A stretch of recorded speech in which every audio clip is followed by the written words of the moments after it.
여러분 안녕하세요. 지식하우스입니다. 오늘은 조금 민망하지만 누구나 한 번쯤 궁금해했던 주제, 바로 귀 파기에 대해 이야기해 보겠습니다. 귀는 과연 자주 파는 게 좋을까요? 아니면 파지 않는 게 맞을까요?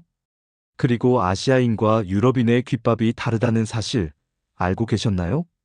오늘은 귓밥의 정체와 유전적 차이, 그리고 귀를 올바르게 관리하는 방법까지 차근차근 알아보겠습니다. 먼저 귓밥, 흔히 귀지라고 부르는 것은 사실 단순한 쓰레기가 아닙니다. 귀 안쪽에서 나오는 분비물과 피부에서 떨어져 나온 각질, 그리고 외부에서 들어온 먼지가 섞여 만들어진 것이죠. 그런데 이 귓밥은 불필요한 게 아니라 귀를 보호하는 중요한 역할을 합니다. 세균이나 곰팡이가 귀 속에서 자라지 못하게 하고 먼지가 고막까지 들어가지 못하도록 막아주는 방어막 역할을 하는 겁니다. 다시 말해 귓밥은 우리 몸이 스스로 귀를 지켜내기 위해 만든 작은 방패 같은 존재입니다. 그렇다면 귀를 꼭 파야 할까요? 의학적으로는 굳이 귀를 자주 팔 필요가 없다고 합니다. 왜냐하면 귀에는 원래 자가 청소 기능이 있기 때문입니다. 우리가 음식을 씹거나 말을 할 때 턱이 움직이면 그 진동과 움직임 덕분에 귀 속 깊은 곳에 있던 귓밥이 서서히 밖으로 밀려나오게 되어 있습니다. 그래서 대부분의 사람은 귀를 일부러 파지 않아도 귀지가 자연스럽게 정리됩니다. 하지만 모든 사람이 다 그렇지는 않습니다.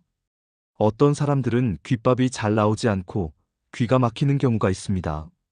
그 이유는 여러 가지인데 가장 큰 차이는 귀 구조에 있습니다.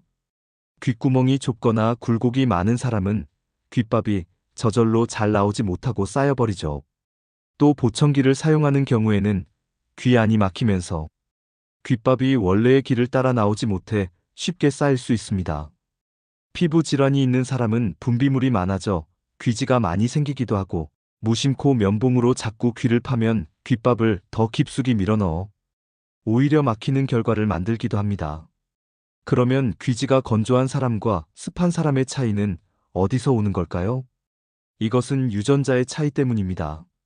과학자들은 ABCC11이라는 유전자가 귀지의 성질을 결정한다는 사실을 밝혀냈습니다.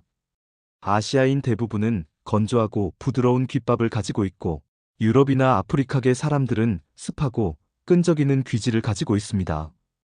흥미로운 건 이 유전자가 땀 냄새와도 연결되어 있다는 사실입니다. 습한 귀지를 가진 사람은 땀 냄새도 더 강하게 나는 경향이 있다는 것이죠. 정리하면 귀지가 건조하냐, 습하냐는 유전적인 문제이고 귀지가 저절로 잘 나오느냐 막히느냐는 귀 구조와 생활 습관, 그리고 외부 요인 차이가 큽니다.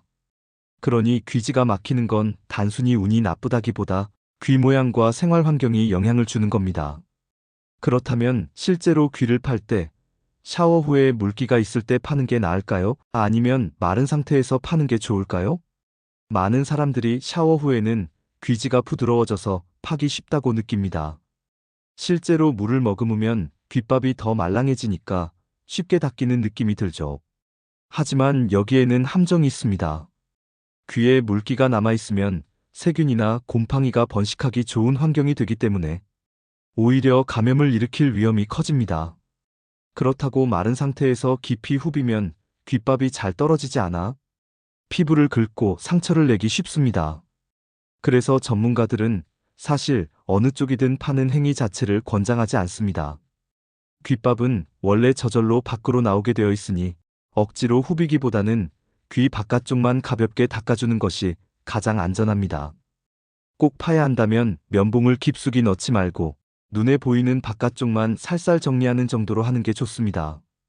결국 귀를 지키는 가장 좋은 방법은 억지로 후비지 않는 것입니다. 귓밥은 우리 몸이 스스로 지켜내는 자연의 방패이고 불필요한 게 아닙니다. 만약 귀가 꽉 막힌 느낌이 들거나 청력이 줄고 귀가 먹먹하게 울린다면 그때는 이비인후과에 가서 안전하게 제거하는 것이 맞습니다. 오늘은 우리가 흔히 하는 습관이지만 잘 몰랐던 귀 파기에 대해 알아봤습니다. 귓밥은 쓰레기가 아니라 우리 몸이 지켜내는 작은 방패라는 사실을 잊지 마시기 바랍니다. 그리고 샤워 후든 마른 상태든 함부로 귀를 후비지 말고 꼭 필요하다면 전문가의 도움을 받는 것이 현명한 방법입니다. 지금까지 알고 싶은 건 다 알려주는 지식하우스였습니다. 오늘의 내용이 유익하셨다면 구독과 좋아요 부탁드립니다. 감사합니다.